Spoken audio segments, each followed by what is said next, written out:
Hoy día vamos a avanzar el último tema de las bacterias que se tiñen por la tinción de Gram, que es la familia de las neiserias. Se llama familia Neiseriaceae, ¿ya? Acá en esta familia Neiseriaceae, bueno, volviendo a este cuadrito, fíjense ustedes, tenemos cocos gram positivos, Staphylostreptococcus strepto, que ya hemos visto, bacilos gram positivos, que ya hemos visto, todos los bacilos gram negativos, ya hemos visto, y estamos acá, en cocos gram negativos, donde vamos a ver el único género, que es el género Neisseria, donde vamos a ver neiserias patógenas, principalmente que son las que producen infecciones en el hombre y en la mujer, supuestamente, ¿no? Que es la Neisseria gonorrea y la Neisseria meningitidis. Existen también otras neiserias que son comensales, es decir, parte de nuestra microbiota, sobre todo oral. La Neisseria lactámica, flava, subflava, ¿no? Entre las más importantes. Entonces, aquí volvemos, vamos a ver los cocos gram negativos donde está el género Neisseria. Entonces, es la última vez que vamos a ver esta tablita, esta de acá, es la última vez, ¿ya? Porque ya con este tema terminamos a todas las bacterias que se tiñen con la tinción de Gram. Nos faltan 3 clases de bacterias que no se tiñen con la tinción de Gram. Son el Treponema pallidum, que es una espiroqueta o espirilo, la clamidia y micoplasma, que no tienen pared celular, y luego tenemos a el género Mycobacterium, donde está el Mycobacterium tuberculosis, lepra, que es el último que vamos a ver, que se tiñe con la tinción de Ziel-Nielsen. ¿Estamos ubicados, chicos? Sí, doctora. Sí, doctora. Bueno. Entonces, como les decía, esta familia Neiseriaceae tiene varias especies, donde está Neisseria gonorrea, meningitidis. Estas 2 primeras son las que producen enfermedades. Las demás, Neisseria lactámica, Zika, subflava, mucosa, flavescens, cinerea, todas esas neiserias viven con nosotros. Generalmente en la mucosa respiratoria superior. ¿Ya? Las neiserias generalmente se encuentran en la boca como microbiota, juntamente con el Streptococcus viridans. Todas esta familia de las neiserias se presentan bajo la morfología de cocos gram negativos, pero no son cocos solitos, son diplococos, es decir, en grupos de a 2.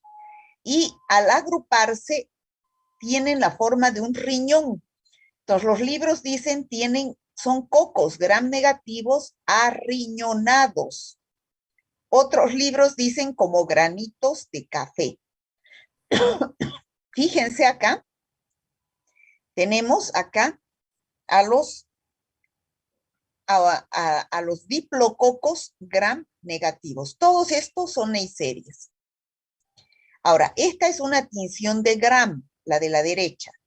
Estos son leucocitos polimorfonucleares, ¿ya? Son leucocitos polimorfonucleares, porque tienen varios núcleos, fíjense. Todo esto es un leucocito. Dentro de estos leucocitos están las neiserias. Cuando las neiserias están dentro de los leucocitos, se dice que son intracelulares. Y esto es signo de una infección aguda. ¿Qué significa eso? Una infección reciente. En cambio, cuando las neiserias están fuera de los leucocitos, acá digamos, acá no hay, pero cuando están fuera, significa que son extracelulares. Por lo tanto, si a ustedes se les informa presencia de diplococos gram negativos extracelulares, significa que puede ser un proceso crónico. Aquí tenemos la Neisseria meningitidis, que es la primera que vamos a ver, que es un diplococo gram negativo que en su estructura está constituido por una pared celular que es esta rosadita, pero también tiene una cápsula. Esta azul es, no, perdón, la café es la cápsula, ¿ya? La azul es la pared celular y la rosada es la membrana citoplasmática. Aquí tenemos al núcleo, que es un ovillo de ADN cromosómico, y aquí tenemos a los ribosomas. Entonces, ya hemos dicho que la Neisseria se dividen en patógenas, que son las que producen enfermedades, y las comensales, que son parte de nuestra microbiota. Vamos a estudiar la Neisseria meningitidis y la Neisseria gonorrea. ¿Qué se llaman la Neisseria meningitidis y gonorrea? También, ¿qué se llaman? Otra denominación. Así como al Streptococcus pneumoniae se le dice también neumococo, a la Neisseria meningitidis se le dice también meningococo, y a la Neisseria gonorrea se le dice también gonococo. Entonces, tanto gonococos como meningococos pertenecen a la misma familia, ¿ya? Tienen 70% de ADN y se pueden diferenciar mediante algunas características que tienen. La más importante característica es, en cuanto a su morfología, es que el meningococo, o sea, la Neisseria meningitidis, tiene cápsula, y el gonococo o Neisseria gonorrea no tiene cápsula. Eso es una de las principales diferencias en cuanto a su morfología, pero después son idénticas. Ahora, ¿qué infecciones producen los meningococos? Generalmente ingresan por el aparato respiratorio superior, ¿ya? Y van a ir a producir meningitis, neumonías, pueden producir rinofaringitis, sepsis, ¿no? Los meningococos. La patología más importante es la meningitis. Posee una cápsula de polisacáridos, algunas veces tienen plásmidos, que son ADN extracromosómicos, y la principal patología es la meningitis. Ustedes saben, cuando hemos avanzado infecciones del sistema nervioso central, que una de las principales bacterias productoras de meningitis es la Neisseria meningitidis. Ya les dije yo que cuando ustedes escuchen en la televisión o en la radio, hay un caso de meningitis en tal lado, no se refiere a cualquier tipo de meningitis, porque hemos visto varias bacterias que producen meningitis. Cuando escuchen ustedes en la radio o en la televisión, se refiere a la Neisseria meningitidis. ¿Por qué? Porque esta bacteria produce una meningitis gravísima, se contagia rápidamente y tiene un alto grado de mortalidad. Entonces, por eso es que la escuchamos en los medios de difusión, porque se la debe denunciar en forma obligatoria a las autoridades de salud para que tomen medidas de control. En cambio, el gonococo, que es la Neisseria gonorrea, produce infecciones generalmente en los genitales, pero también vamos a ver que producen infecciones en otros lugares, sobre todo en las personas que practican sexo oral o sexo anal. No tienen cápsula, la mayor parte poseen plásmidos, es decir, mecanismos de resistencia, y causan infecciones genitales llamada gonorrea. La primera que vamos a ver es la Neisseria meningitidis, ¿ya? La Neisseria meningitidis, la que produce meningitis. Entonces, esta Neisseria meningitidis es un diplococo gram negativo, ya lo dijimos. Produce infecciones en las vías respiratorias superiores, pero la patología más importante es la meningitis. Y en el caso de la Neisseria meningitidis se llama meningitis cerebroespinal epidémica. Esta bacteria, o meningitis purulenta también se llama. Esta bacteria, la Neisseria meningitidis, llamada también ¿qué? Meningococo. Meningococo, muy bien. Este meningococo presenta 13 serogrupos que se definen en base a un polisacárido que tiene en su cápsula. Se los nombra a estos serogrupos con las letras del alfabeto en mayúsculas. A, B, C, D, E, H, I, K. Bueno, son 13, de las cuales la A, la B, la C y la W135 son las responsables del 90% de las enfermedades que vamos a citar. Los serogrupos A y C son responsables de epidemias, o sea que cuando se presenta esta bacteria produciendo sobre todo meningitis, se producen epidemias. Por eso es que es de declaración obligatoria.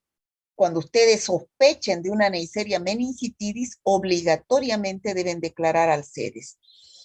El serogrupo B es generalmente asociado a casos esporádicos, aunque puede causar algunos brotes epidémicos. Fíjense en esta figura, es puro leucocitos polimorfo nucleares, ¿ya? En este leucocito polimorfo nuclear, ahí adentro se encuentran las neiserias, que son diplococos gram negativos intracelulares. Bueno, ¿cuáles son los determinantes de patogenicidad? ¿Por qué esta bacteria? ¿Qué es lo que tiene para producir enfermedad? Principalmente su cápsula. Ya dijimos que esa es la principal diferencia de la Neisseria gonorrea, su cápsula, ¿ya? Es gracias a este polisacárido capsular que se presentan los 13 serogrupos, ¿ya? Y gracias a esa cápsula la bacteria resiste a la fagocitosis, o sea, su principal factor de virulencia es su cápsula. Luego también tiene fimbrias. Ya saben ustedes, las fimbrias son esos pelitos que aparecen por fuera de la bacteria que le ayudan a adherirse a las células a las cuales va a ir a infectar. La IgA proteasa, que es inactiva, la IgA de las mucosas. Ustedes saben que en la mucosa respiratoria tenemos una inmunoglobulina IgA. Entonces, esta bacteria tiene una IgA proteasa que la inactiva a esta inmunoglobulina. Hay proteínas de membrana externa que participan en la adherencia y activan la endocitosis. Y también tiene un lipopolisacárido responsable en los casos de sepsis de un proceso de coagulación intravascular diseminada. ¿Qué cuadros clínicos? ¿Por qué ustedes que estudian medicina tienen que estudiar a esta bacteria? Porque producen la enfermedad meningocócica, la enfermedad de la meningitis en niños y adultos jóvenes. Esta bacteria nunca va a causar meningitis neonatal, por si acaso. Ya dijimos que en la meningitis es muy importante la edad para tener idea de qué bacteria se puede encontrar. La Neisseria meningitidis, al igual que el Streptococcus pneumoniae, produce meningitis en niños y adultos jóvenes. Y es importante porque tiene alta tasa de mortalidad. Pero no solamente produce meningitis, que es la principal patología, ¿no? También puede producir la más benigna, que es la rinofaringitis. La rinofaringitis, que es una infección parecida a la faringitis estreptocócica, solamente con infección a nivel de la nariz, también por eso se dice rino, es frecuente, escasa sintomatología, es contagiosa y da origen a brotes epidémicos.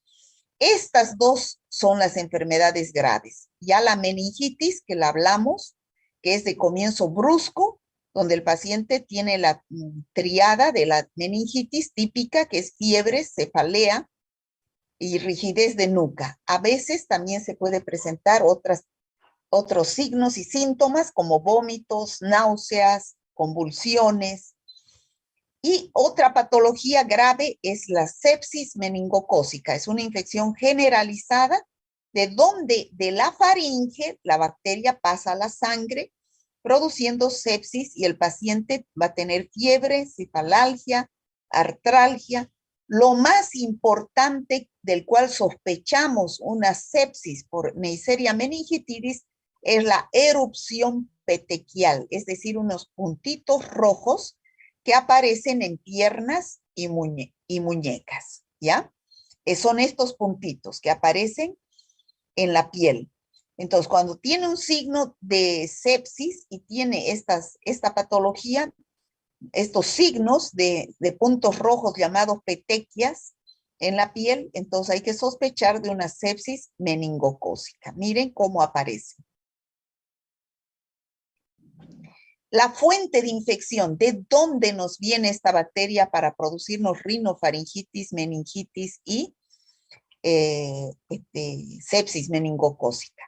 La fuente de infección es las gotitas de saliva que las personas enfermas o portadoras eliminan al toser, al hablar, al cantar, ¿no? Entonces, son esos los que en las gotitas de saliva eliminan a la bacteria, al meningococo, y el contacto va a ser de hombre enfermo a hombre sano, ¿no? A través de la vía respiratoria, al inhalar estas gotitas de flujo o objetos contaminados, ¿no? El contagio no significa que todos los pacientes se vayan a enfermar igual. Algunos, y hemos dicho que la patología más simple del meningococo es una rinofaringitis. Por lo tanto, en algunos pacientes en los cuales ingresa la bacteria, se va a presentar una simple faringitis. Y en otros que son más inmunodeprimidos se van a presentar estas enfermedades más graves, que son la meningitis cerebroespinal epidémica o la sepsis. ¿De qué depende que unos pacientes se enfermen con una simple faringitis y otros con una meningitis o sepsis? De que la fuente de infección, es decir, las gotitas de saliva, tenga meningococos virulentos. Segundo, que el huésped susceptible no tenga anticuerpos que lo están protegiendo, ya sea por una infección previa en forma natural o puede ser también a través de una vacuna. A través de los factores predisponentes, la humedad y las infecciones respiratorias. Ya, ustedes saben que esto es bien común en lugares que producen infecciones respiratorias. Por eso es que más se presentan en invierno y en primavera.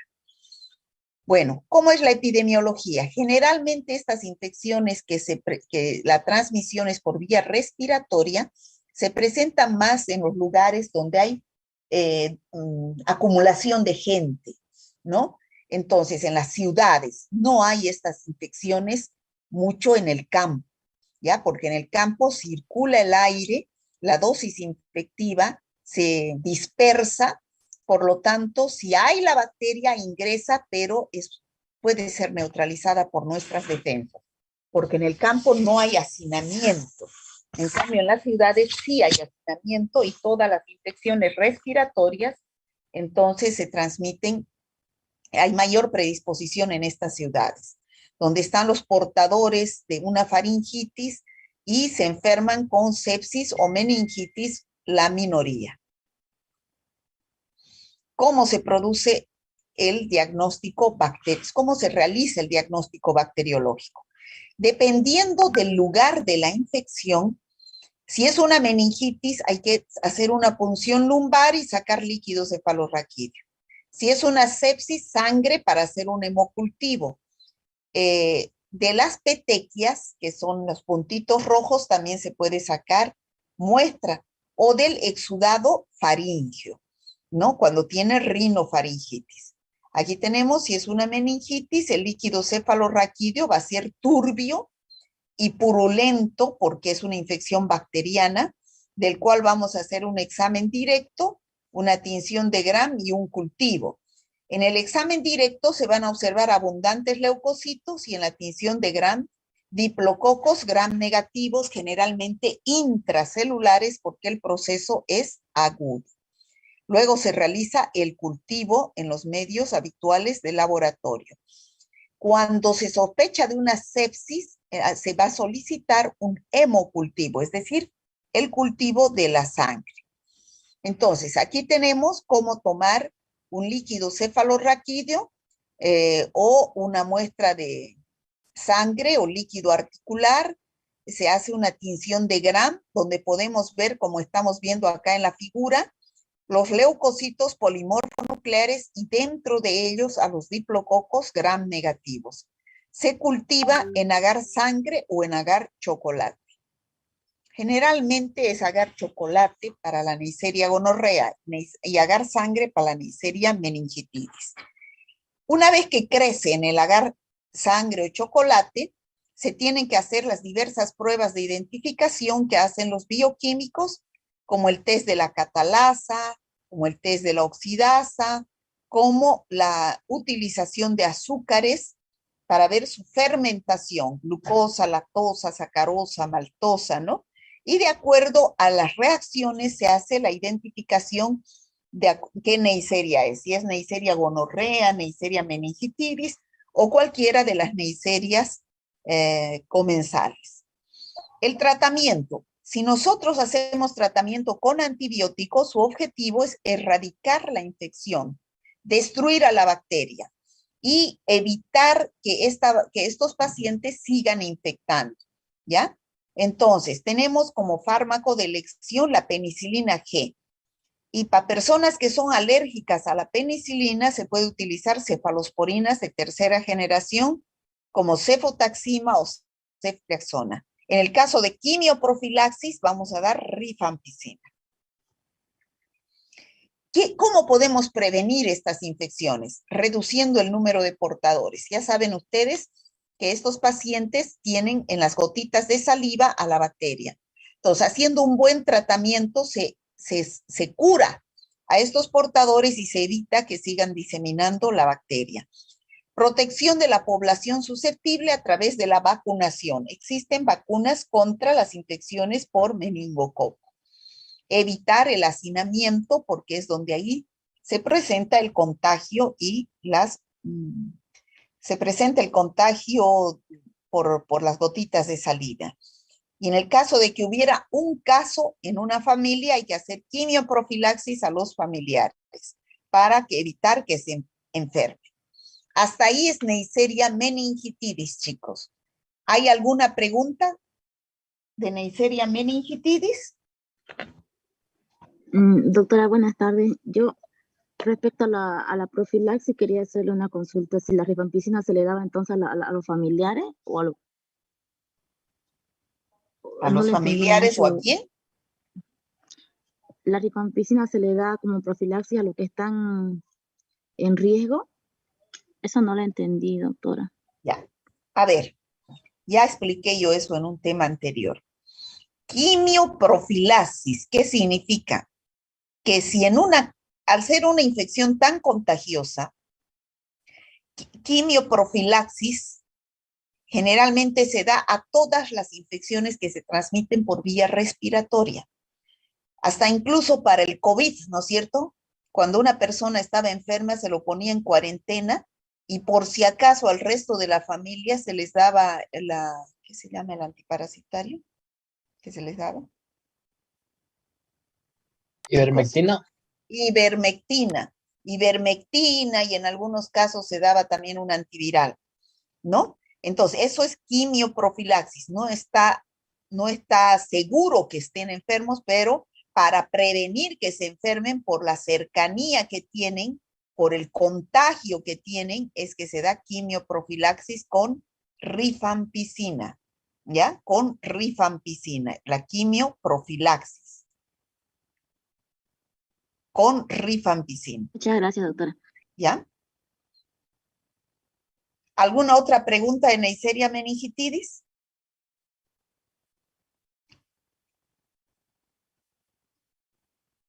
¿Está claro, chicos? Sí, doctora. ¿Cuál es la patología más grave? Sí, doctora. Meningitis. Meningitis. ¿Y la patología más leve? Faringitis. Faringitis. Rinofaringitis específicamente, ¿no? Nariz y garganta. Bueno, ahora vamos a avanzar la Neisseria gonorrea. También pertenece a esta familia que produce una enfermedad llamada plenorragia o gonorrea, ¿ya? Entonces, también es un diplococo gram negativo que produce generalmente infecciones en el aparato urogenital. O sea, son infecciones de transmisión sexual generalmente, ¿ya? ¿Por qué es importante que estudiemos a la gonorrea? Porque existe un aumento del número de casos de gonorrea y hay una disminución de la sensibilidad a la penicilina. El antibiótico de elección para tratar la gonorrea era la penicilina, pero con el tiempo esta bacteria ha ido produciendo ¿qué cosas? Que Resistencia. resistencia, pero ¿gracias a qué? ¿Qué producen las bacterias? La automedicación, yo creo. No. ¿Qué es lo que producen estas bacterias que las hacen Penicilina. resistentes a los beta-lactamas?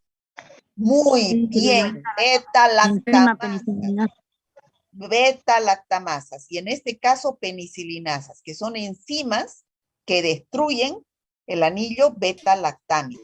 Ya, por lo tanto, actualmente casi ya no se hace tratamiento de la gonorrea con penicilina. ¿Gracias a qué producen estas bacterias enfermedades? Gracias a sus fimbrias. Sus fimbrias, gracias a estas, se adhieren a las células a las cuales infectan. También tiene una IgA proteasa que permite que pueda reinfectarse, que inactiva a la inmunoglobulina IgA, proteínas de membrana externa, lo cual también facilita participar en la adherencia a las células, un lipopolisacárido que forma parte de la pared celular. Esta bacteria no tiene cápsula, a diferencia del meningococo que sí tiene cápsula. ¿Dónde está su acción patógena? Están en los antígenos que están localizados en sus fimbrias y en la pared celular de la bacteria. ¿Cómo se produce la enfermedad? Ya sabemos que la bacteria se llama también gonococo. El gonococo ingresa a través de una relación sexual y coloniza, es decir, se queda en la uretra del hombre, en el cuello de útero de la mujer, o en endocervix, que también se llama, en los que practican sexo oral en la faringe, en los que practican sexo anal en el ano, y en la conjuntiva, a los que practican sexo conjuntival. ¿Está claro? Doctora, una pregunta, ¿cuál es el sexo conjuntival o conjuntiva? Ah, más bien que han estado atentos. Bueno. No existe. Sí, ya decía yo. Yo les Eso, estaba doctora. diciendo para ver si estaban atentos, chicos. ¿Cómo puede producir infección en la conjuntiva? ¿Alguien me puede decir? En la conjuntiva del ojo. Cuando Contacto se puede ser con las toca lesiones con de las las partes infectadas. infectadas. A ver, uno solo. Cuando se agarra el ojo con la mano infectada de la bacteria. No. Generalmente puede ser también, ¿no? Pero la mayoría de las veces es cuando la madre embarazada con gonorrea, la bacteria está en cuello de útero. Entonces el bebé al pasar, si nace por parto, al pasar por el canal vaginal y cuello de útero, sus ojitos se ponen en contacto con esa secreción que tiene la Neisseria gonorrea y ese niño va a nacer infectado. Y a los pocos días va a presentarse la conjuntivitis gonocócica, ¿ya? O sea, es sexo anal, genital y oral. No hay sexo conjuntival, chicos, ¿ya? Entonces, ¿cuál es la puerta de entrada? La mucosa urogenital, a través de una relación sexual. La bacteria, a través de sus fimbrias, se adhiere a la mucosa de la persona que está sana, se multiplica y libera su endotoxina y empieza a producir la enfermedad, que tiene dos fases. Una fase aguda, reciente, y una fase crónica que dura más tiempo. Generalmente la fase aguda se presenta en el hombre un proceso supurado. ¿Qué significa eso? Que sale secreción por la uretra. Ahorita vamos a ver eso. Sale una secreción abundante por la uretra, así como leche condensada. En cambio, en la fase crónica, que dura más tiempo, sigue saliendo líquido, pero no como en la fase aguda.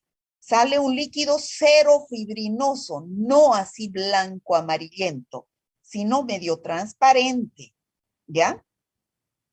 Entonces, la puerta de entrada siempre va a ser a través de una relación sexual, la uretra, el recto, el cuello de útero, ¿ya? Y se localiza en el tracto urogenital, el 99% de los casos. Solamente un 1% puede hacerse una infección generalizada y por vía sanguínea la bacteria va a ir hacia las articulaciones, produciendo la artritis gonocócica y también a la piel. Esta es la infección aguda. Fíjense cómo aparece una secreción abundante, ¿no? En el hombre,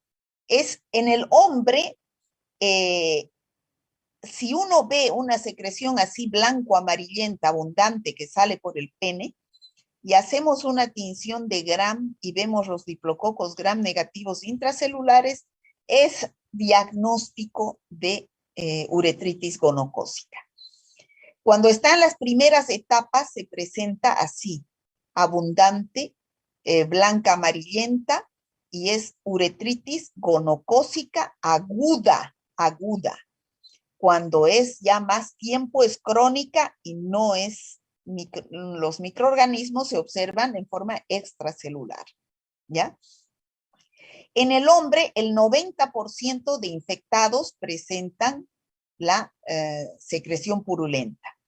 En cambio, en la mujer se va a ir a localizar la bacteria en endocervix, es aquí, adentro, en el cuello del útero, donde termina la vagina, ¿ya? Entonces, en la mujer, en endocervix, aparece una secreción, pero no se sale hacia el exterior. Por lo tanto, la mujer no tiene signos sintomatología. Solamente un 10% de las mujeres, porque esto no se ve, ya no sale hacia afuera. No es una infección vaginal, es una infección cervical, en cuello de útero, en cervix, ¿ya? En el hombre, el 90% tiene signos sintomatología. En la mujer es al revés. Un 50% puede tener solamente una rigidez, una pesadez pelviana, y un 10% aparecen con esta signo-sintomatología, ¿ya? Esta es la uretritis gonocócica aguda. Si se hace una tinción de Gram de esta gota de secreción, vamos a observar en la tinción de Gram abundantes, estos son todos leucocitos, ¿ya? Y esto que está dentro de los leucocitos son los diplococos Gram negativos intracelulares. Y aquí tenemos la cervicitis gonocócica. Anorrectitis también puede producir en la mujer en un 30% por contigüidad, o sea, porque está cerca la vagina del recto, ¿ya? Y en el hombre, en los homosexuales, se produce anorrectitis por el tipo de relación que tiene. Dijimos que de todas las infecciones por Neisseria gonorrea, un 90% eran de transmisión sexual. Y solamente un 1% es una infección gonocócica diseminada, produciéndose en las articulaciones artritis y puede llevar a un reumatismo gonocócico. Esas artritis van a producir dolor en las articulaciones de las manos, codo, pies, rodilla. Esta es la conjuntivitis gonocócica, ¿no? Que es el niño al pasar por el canal del parto se contagia de la fuente de infección que es la secreción uretral de la madre. En las niñas puede aparecer vulvovaginitis, que es una secreción, sobre todo, el mecanismo de transmisión es cuando se pone en contacto la niña con material contaminado, puede ser de la madre, o también como consecuencia de una violación, ¿no? Aquí tenemos conjuntivitis gonocócica y aquí tenemos uretritis gonocócica. Bueno, cuando ustedes escuchen hablar de uretritis, es una infección de la uretra. Esta tablita es muy importante, chicos. ¿Ya? Es una infección de la uretra, que les voy a volver a preguntar la próxima clase. La uretritis, la mayoría, cuando ustedes vean a sus pacientes que les sale secreción por la uretra, a eso se llama uretritis. Ahora, esa uretritis puede ser gonocócica o puede ser no gonocócica. La gonocócica es la que es producida por la Neisseria gonorrea. La no gonocócica, como su nombre indica, no es producida por Neisseria gonorrea. Pueden ser bacterias como la Escherichia coli o cualquier enterobacteria o por clamidia. El 60% de no gonorrea se presenta por clamidia. Entonces, la uretritis no gonocócica, generalmente la agente causante es la clamidia trachomatis y el ureaplasma ureolítico, que son los que vamos a estudiar la próxima clase. Ya la mujer puede presentar cistitis o prostatitis. ¿Es igual la uretritis por cualquiera de los dos, doctora? ¿Indiferente? Por cualquiera de cuáles. Ya sea por la Neisseria gonorrhoeae o las otras bacterias. Claro, en ambos casos se llama uretritis. Ahora, es gonocócica cuando es producida por Neisseria gonorrea. En ese caso, la secreción es abundante, amarillenta. En cambio, en el caso de la uretritis no gonocócica, si usted hace una tinción de Gram de esa secreción, no va a observar los diplococos Gram negativos y puede que sea una uretritis no gonocócica producida por bacterias que no tienen pared celular, que vamos a ver la próxima clase, como el ureaplasma ureolíticum y la clamidia trachomatis. ¿Ya? Ahora, ¿qué sucede cuando no se hace tratamiento de estas infecciones? En el recién nacido puede llevar esa infección a la ceguera. En el hombre que no se hace tratamiento contra su gonorrea, su uretritis gonocócica, puede presentarse estenosis uretral. ¿Qué quiere decir? Que la uretra se cierra, ¿no? Se cierra y no puede el paciente ni orinar. En la mujer, como la infección es en cuello de útero, sube la bacteria hacia la pelvis, hacia el útero, hacia las trompas de falopio y puede producir salpingitis. Salpingitis es la infección de las trompas de falopio de la mujer, lo cual puede llevar a un grado de esterilidad. Como vemos acá, ¿no es cierto? Esta es la trompa y este es, ¿qué es esto?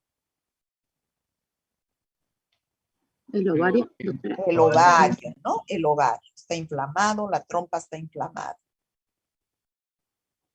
¿Cómo hacemos el diagnóstico de laboratorio? Si es un hombre, hay que pedirle secreción uretral. Si es una mujer, secreción endocervical, es decir, en el cuello de útero. Si es un bebé, conjuntival, secreción conjuntival. Ahora, si es una infección generalizada, se hace una toma de muestra de sangre. En el laboratorio van a hacer el examen directo buscando leucocitos y también la coloración de Gram, donde vamos a ver los diplococos Gram negativos intra o extracelulares, ¿ya? Se siembra en los medios de agar sangre, agar chocolate, en ambiente de microaerofilia de 5 a 10% de dióxido de carbono. En el laboratorio van a hacer las pruebas de fermentación, que son la fermentación de azúcares, la oxidasa, catalasa y todo lo demás, y se hace su antibiograma. Entonces, el diagnóstico de Neisseria de uretritis no gonocócica, es decir, por clamidia y micoplasma, ¿ya? Cuando es por clamidia y micoplasma, no es abundante el líquido. En cambio, cuando es Neisseria gonorrea, la causante de la uretritis gonocócica, se toma una muestra de secreción uretral, se hace un examen directo donde se observan los leucocitos, como vemos acá, abundantes leucocitos, pero estos ya están teñidos, y teñimos con la tinción de Gram y cultivamos. Aquí vamos a ver los diplococos Gram negativos extracelulares, y aquí vamos a ver intracelulares. El tratamiento de elección es la penicilina, pero actualmente ya la bacteria produce enzimas que le dan resistencia a la penicilina y hay que utilizar otros antibióticos como es pectinomicina, kanamicina. Actualmente se utiliza la ciprofloxacina. El contagio es a través del contacto sexual. Prevención y control. Entonces, lo primero que hay que hacer es educar a la población, darle educación sanitaria. ¿A través de qué? Lo más importante es enseñarle a usar un condón, ¿no? Que es el que protege de las infecciones de transmisión sexual como gonorrea, sífilis y todas las demás que vamos a ver. Detectar los portadores asintomáticos. ¿Cómo detecto?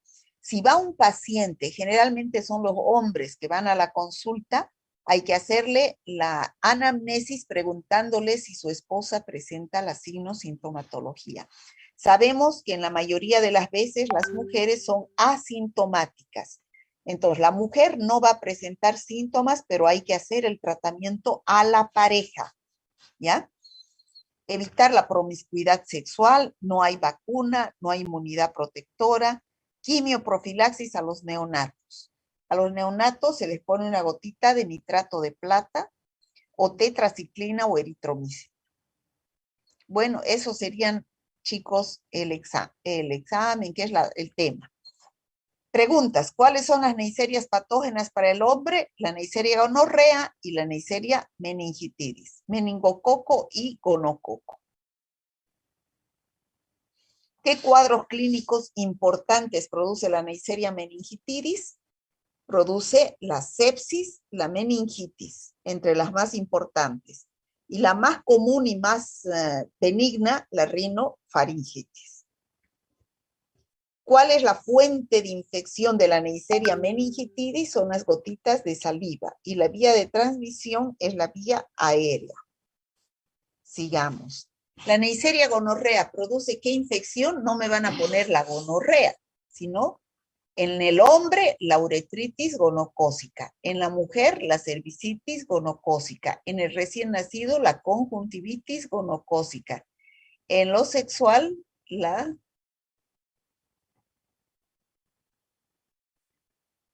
Díganme a ver. Chicos. ¿La gonorrea o lo sexual? ¿Gonorrea? No. En el hombre produce la uretritis gonocócica. No me van a decir gonorrea. Gonorrea es una palabra muy general. En el hombre, la uretritis gonocócica. En la mujer, cervicitis gonocócica. En las niñas, la vulvovaginitis. En los bebés, la conjuntivitis. En los homosexuales, la anorrectitis. ¿Ya?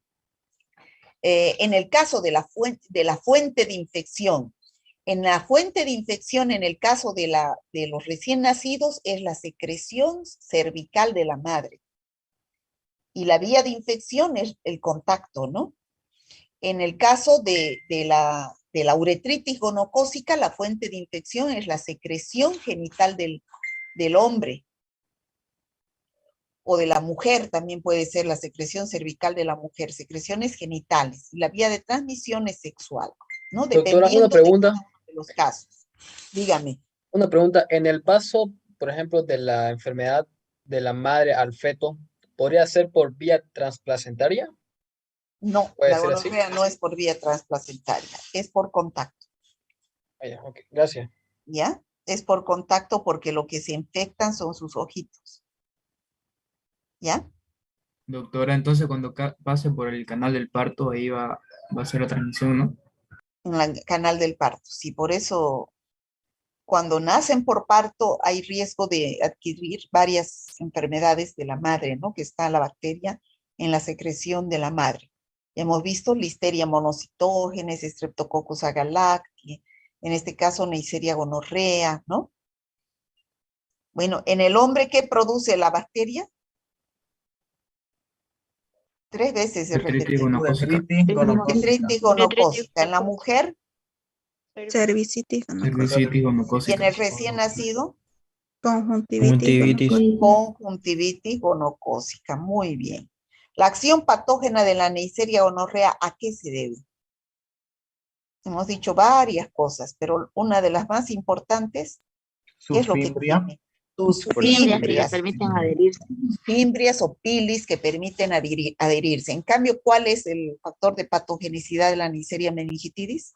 La cápsula. Además de las fimbrias, su La cápsula. es la más importante, ¿no? Su cápsula que no tiene la Neisseria gonorrea. ¿Cuáles son las complicaciones en el hombre? La estenosis uretral. Un hombre que no se cura de gonorrea, se le cierra la uretra, ¿ya? Se le cierra la uretra y no puede ni siquiera orinar. Es la estenosis uretral. En la mujer puede producirse esterilidad, porque se puede producir enfermedad inflamatoria pélvica, y lo cual lleva a cierre de las trompas y hay esterilidad. En el recién nacido puede producirse una ceguera como complicación. ¿Ya?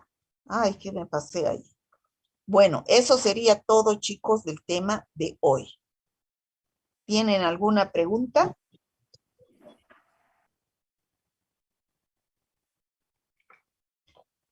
Chicos.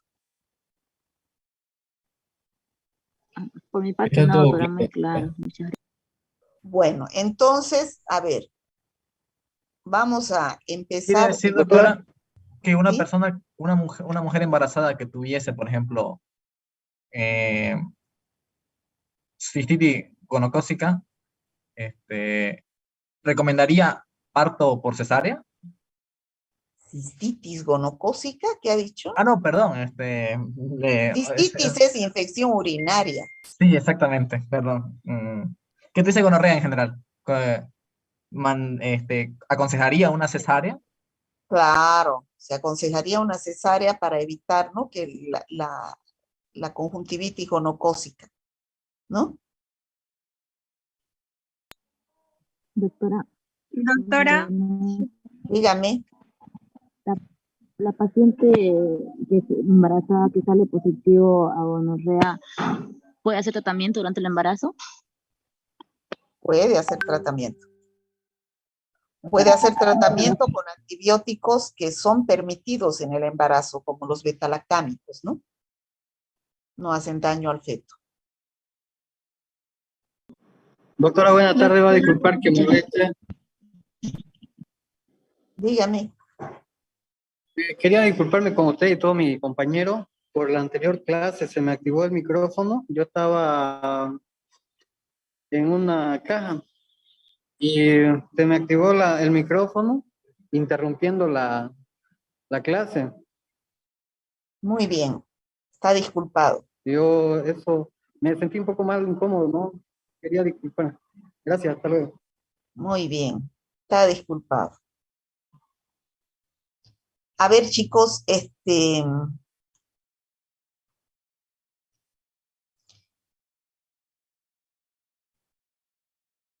tema de acá es medio largo.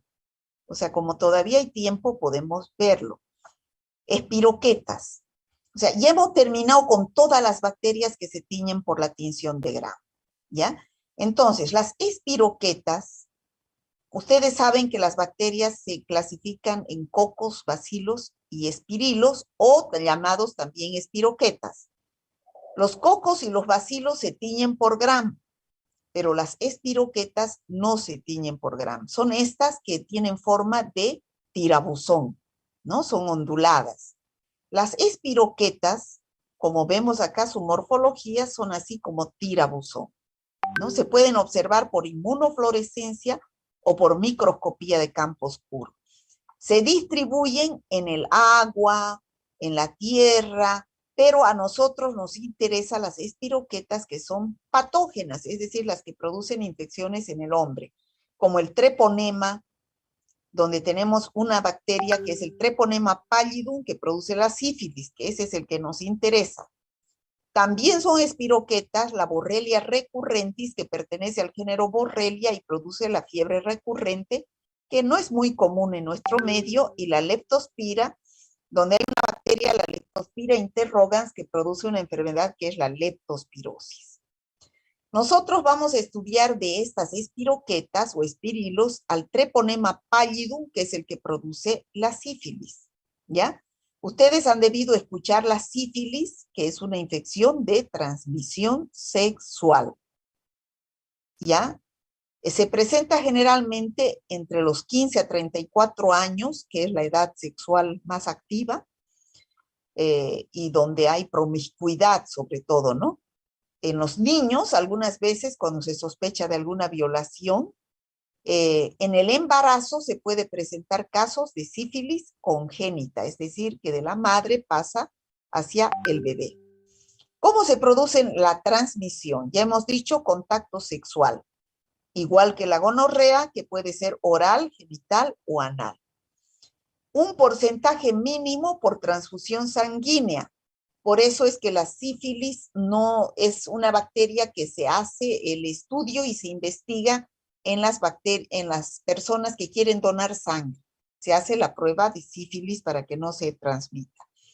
Y otra por vía congénita. Ya dijimos, la madre embarazada puede pasar al bebé a través, aquí sí, del cordón umbilical, por la vía sanguínea, y este bebé puede nacer con estigmas sifilíticos.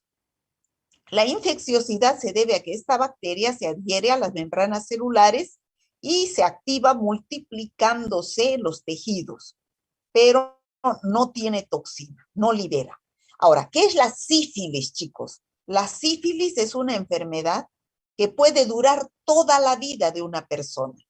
Así tenemos sífilis primaria, sífilis secundaria y sífilis terciaria. La sífilis primaria es la que ustedes conocen, que es una infección de transmisión sexual, que se presentan los signos en los genitales.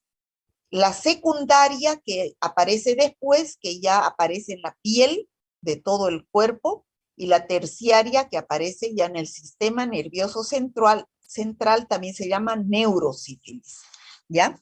Entonces, aquí tenemos la bacteria, que es una espiroqueta, tiene esta morfología de espirilo, se transmite por transmisión sexual, donde después de un periodo de incubación de 10 a 90 días, aparece la sífilis, que se desarrolla en 3 periodos, un periodo primario, secundario y terciario.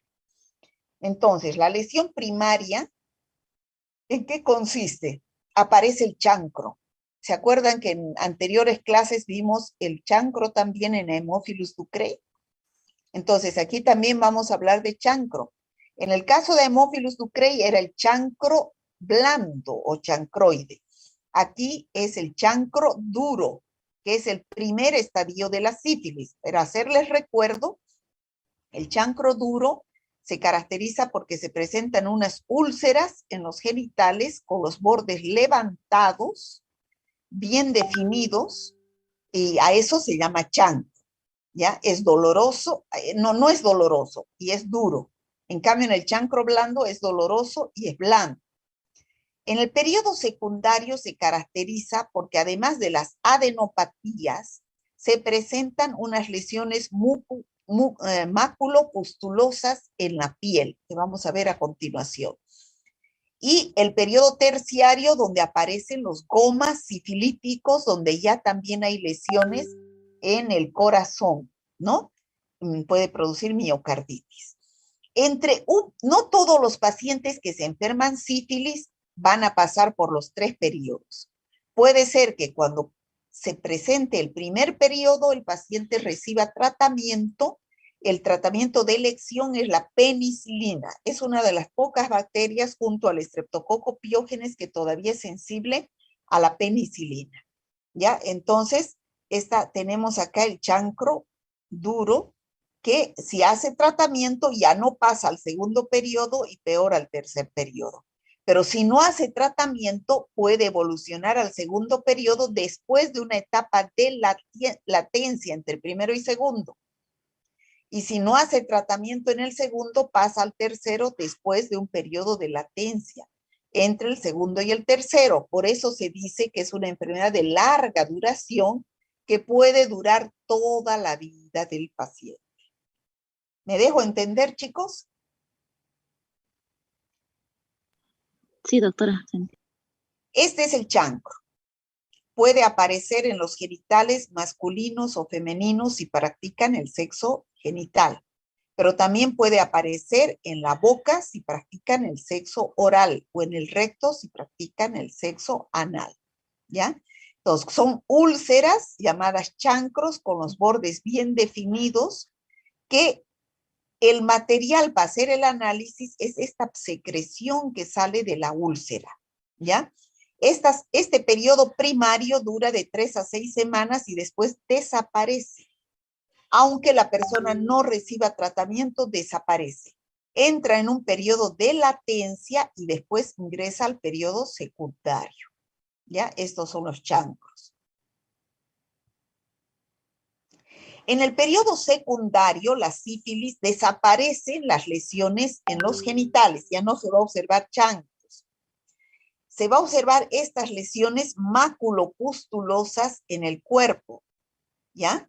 Y generalmente en las palmas de las manos y en las plantas de los pies, ¿no? Son máculas y pápulas escamosas erosivas, que desaparecen también en 2 a 12 semanas sin dejar ninguna cicatriz. Si no recibe tratamiento, evoluciona hacia la sífilis terciaria. Aquí tenemos la sífilis secundaria, ¿no? Las máculas y pápulas. La sífilis terciaria es la neurosífilis, ¿ya? Desaparecen los síntomas de la sífilis primaria y secundaria. Cuando llega el paciente a esta etapa, fíjense qué es este signo de acá. Muere. Muerte. La parca, La muerte. Entonces es totalmente irreversible. El paciente ya cuando llega a la sífilis terciaria se muere, ¿ya? Por eso es que muy pocos pacientes llegan a sífilis terciaria, ¿ya? Hay dificultad ya, como hay afección al sistema nervioso, hay dificultad para moverse, para coordinar movimientos. El paciente empieza a paralizarse, ahí entra en ceguera, demencia, ¿no? Puede dañarse los ojos, el corazón, los vasos sanguíneos y puede causar la muerte. Aquí tiene un signo característico de la sífilis terciaria son los gomas sifilíticos, donde hay un compromiso cardiovascular y neurológico. ¿Qué son los gomas sifilíticos? Son unas lesiones anatomopatológicas, como vemos acá, llamadas granulomas, ¿ya? Llamadas gomas sifilíticos. ¿Cómo hacemos el diagnóstico? Ya hemos dicho que en la sífilis primaria aparece el chancro, ¿no? El chancro primario y las adenopatías inguinales. Esos son los dos signos característicos de una sífilis primaria. El chancro duro y las adenopatías cervicales, ¿ya? Desaparecen estas lesiones en 2 a 6 semanas, con o sin tratamiento. Si no recibe tratamiento, puede aparecer la sífilis secundaria. Ya dijimos que aparecen en la palma de las manos especialmente, o planta de los pies, y en la bacteria ya está aquí en la sangre.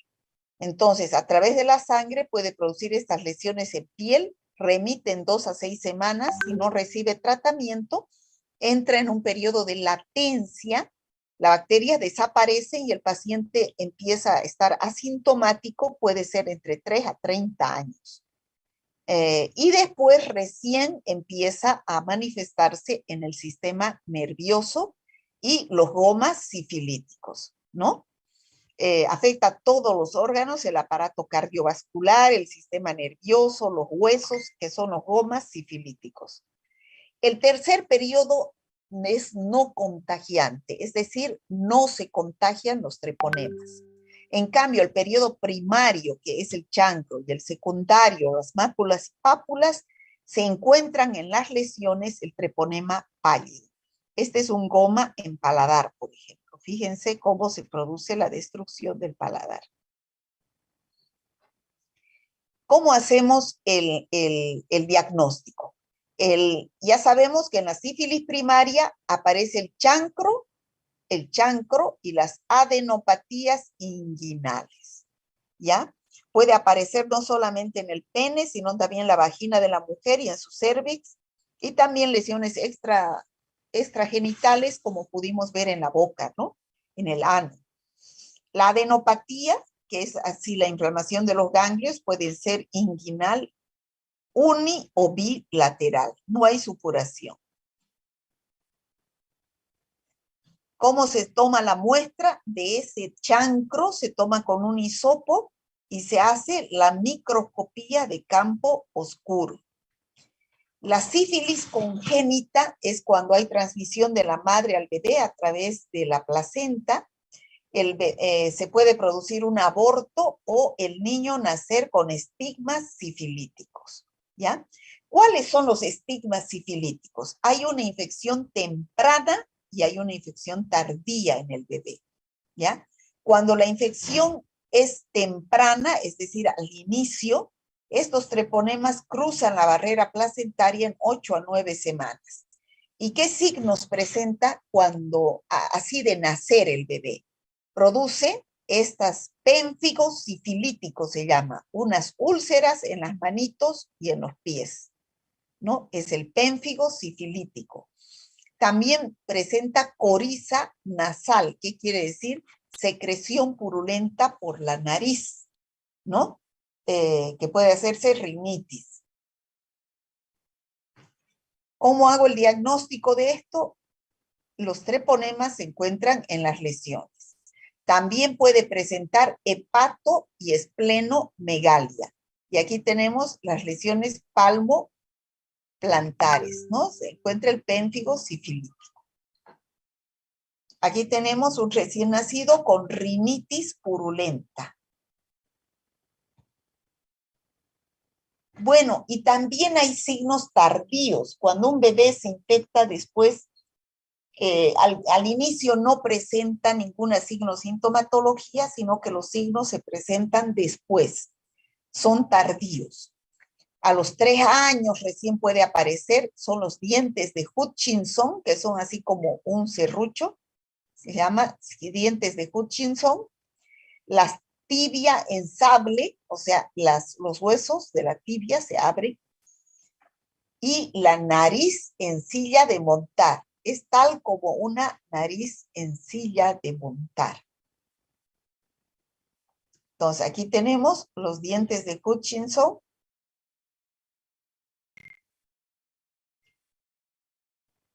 ¿Cuál es el método que nosotros vamos a utilizar? ¿Qué es lo que ustedes deben pedir para el diagnóstico? Deben pedir microscopía de campo oscuro, se llama. Esta bacteria no se tiñe, no van a pedir análisis bacteriológico, no se hace examen directo, ni tinción de Gram, ni cultivo. No existe medio de cultivo para esta bacteria. Lo que ustedes van a pedir es microscopía de campo oscuro, donde se va a ver la espiroqueta moviéndose sobre un fondo oscuro, ¿ya? O en el segundo periodo se puede presentar también estas espiroquetas en la microscopía de campo oscuro, o también se pueden pedir las pruebas serológicas, es decir, las pruebas sanguíneas, donde se buscan anticuerpos, y la prueba que se llama es la BDRL o FTA-APS. Estos son las espiroquetas moviéndose en el microscopio de campo oscuro. Entonces, ya sabemos que la serología es BDRL, FTA-APS, que es para observar a los anticuerpos. Tratamiento de elección, les vuelvo a repetir, es la penicilina. Tetraciclina o eritro en pacientes que son resistentes, ¿no? Aquí tenemos 100 miligramos cada 12 horas durante 14 días, cada 6 horas durante 21 días la eritromicina. Existen otros treponemas fuera del treponema pallidum, que es el que produce la sífilis. Existe el treponema pertenue y el treponema carateu. El treponema pertenue produce una enfermedad llamada PIAN, que es una enfermedad prolongada por tener contacto prolongado en condiciones promiscuas con artrópodos, dice, ¿no? Entonces la bacteria llega a producir una destrucción ósea, cartilaginosa y de partes blandas. Generalmente no se presenta en nuestro medio, sino en el Asia, en el África. La pinta o mal de pinto, producida por el treponema carateu, en niños y adolescentes del Caribe, producen alteraciones cutáneas. Tampoco se presenta en nuestro medio. Bueno, eso sería todo de treponema pálido. El microorganismo productor de la sífilis, ¿qué se llama? Treponema pálido. Treponema Y pálido. este cuadro clínico se presenta en 3 periodos. ¿Cuáles son?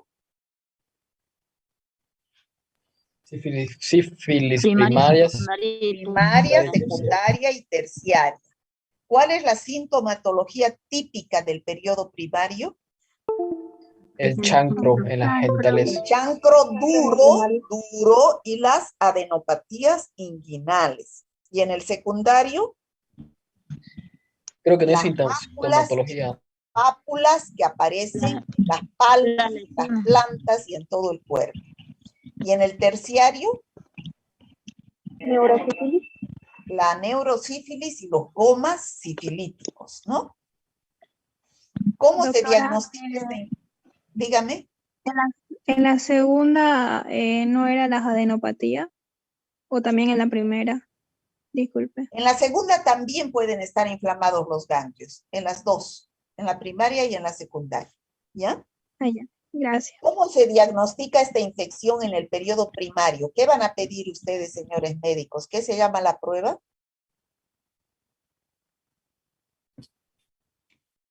De campo DDRL, oscuro, microscopía de campo. Microscopía de campo oscuro, porque todavía no hay anticuerpos, ¿ya?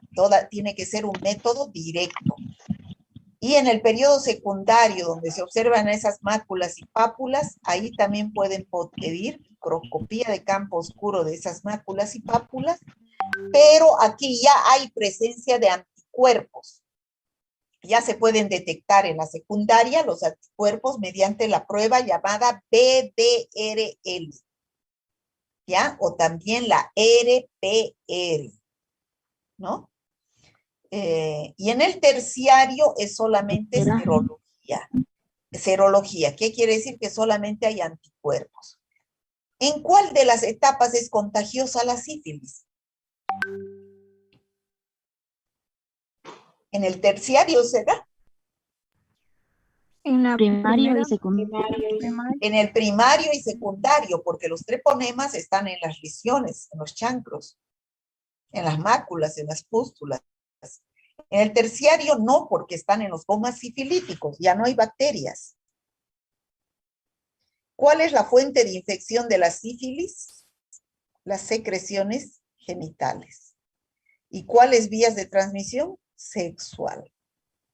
Bueno, hasta ahí llegaremos, chicos, hoy. La próxima clase, yo creo que vamos a terminar con las bacterias. ¿Está claro? Doctora, buenas tardes, una consulta. Dígame. Sí, las máculas y pápulas que se dan en el periodo secundario de la sífilis, ¿se puede confundir con otras enfermedades? Claro que sí.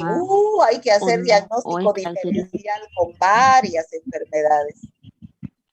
Hay que hacer diagnóstico diferencial con varias enfermedades que también producen máculas y pápulas. A ver, dígame usted una.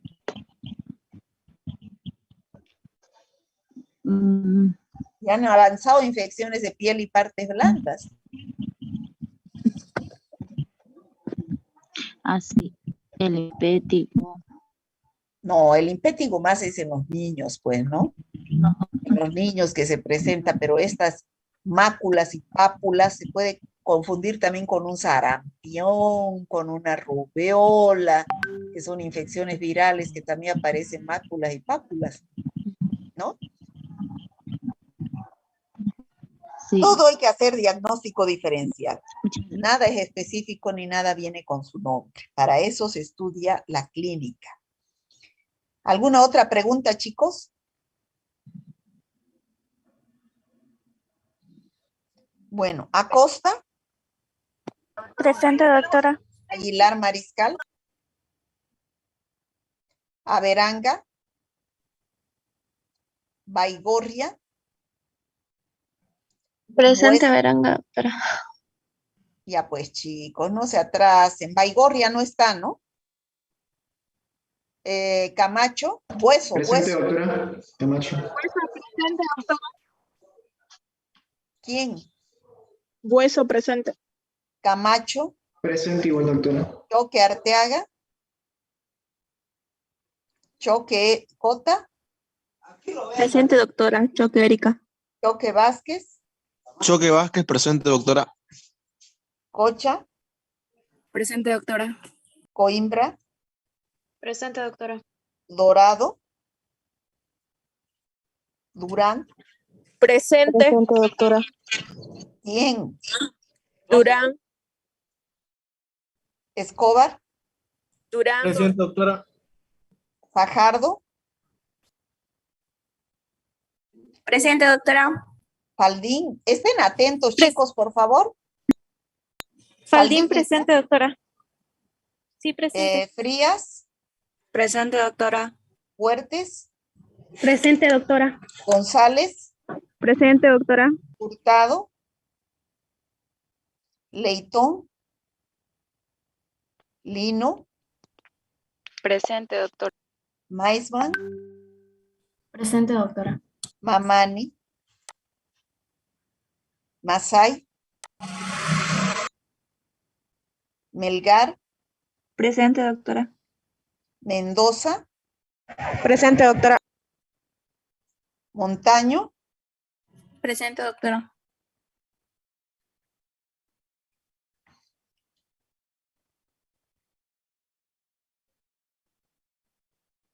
Un momentito, por favor.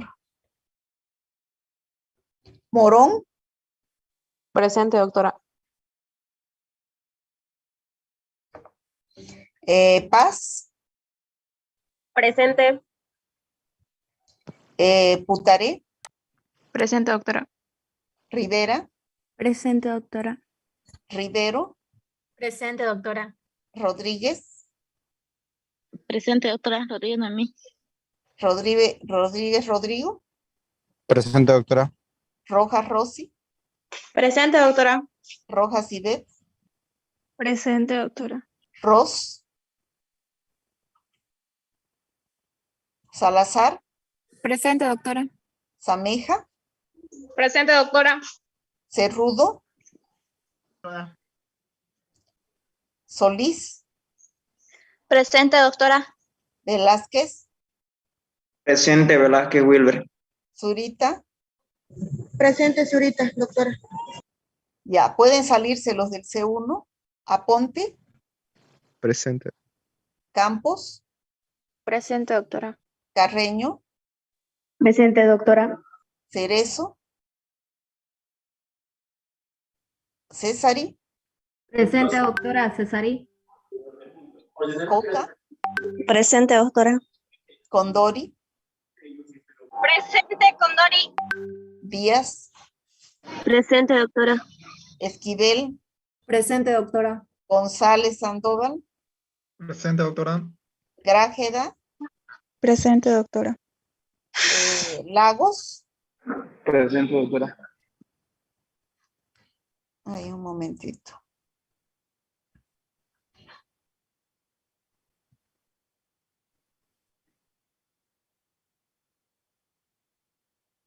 Grájeda.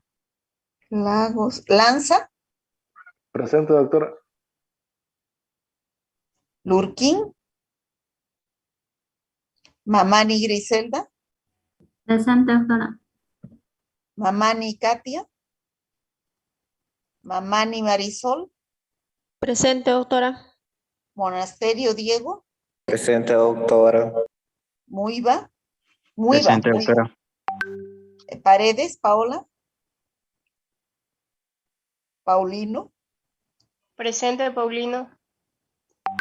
Pérez. Presente, doctora. Rivera. Rosales. Ruiz. Zaire. Ruiz.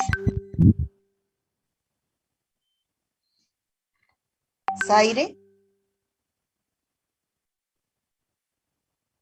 Sebastián. Presente, doctora. Tacaraya. Presente, doctora. Vargas. Barreto. Presente, doctora. Vargas Delgadillo. Presente, doctora. Vargas Delgadillo. Vidal Mario. Presente, Vidal Mario. Villegas, Presente, doctora. Villegas Choquevilca, Presente, doctora. Virués, Zamora, Presente, Zamora. ya, se pueden salir los del C2. Amaru, Presente, doctora. Ansieta, Presente, doctora. Antesana, Presente, doctora. Arias, Arteaga, Blas, Presente, doctora Blas. Caballero, Presente. Kawasiri, Presente. Calvo, Valverde, Cari, Condori, Bautista, Presente, doctora. Condori Martínez, Coro Presente, Torres, doctora. Presente, doctora. Coro Sí, doctora. Coro. y Condori Martínez. Presente, doctora. Por fin, ¿cuál está presente? ¿Las dos? Sí, doctora. Es que la misma voz.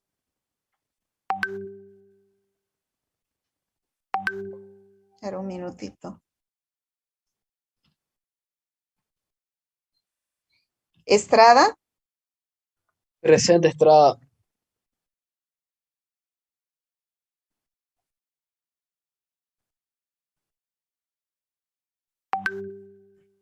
un minutito.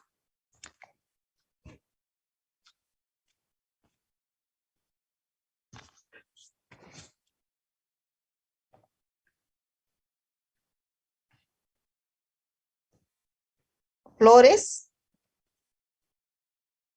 Obando. Galvis, Flores, Presente, doctora. Herbas, Marioli, Presente, doctora. Heredia, Sebastián, Presente, doctora. Huasco, Presente, doctora. López, Jennifer, Presente, doctora. López, Abril, Presente, doctora. Mayón, Lidia, Presente, doctora.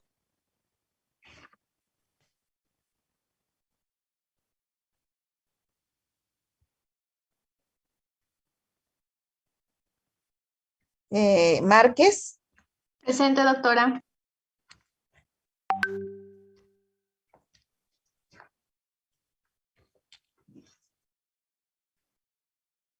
Merlo, Presente, doctora.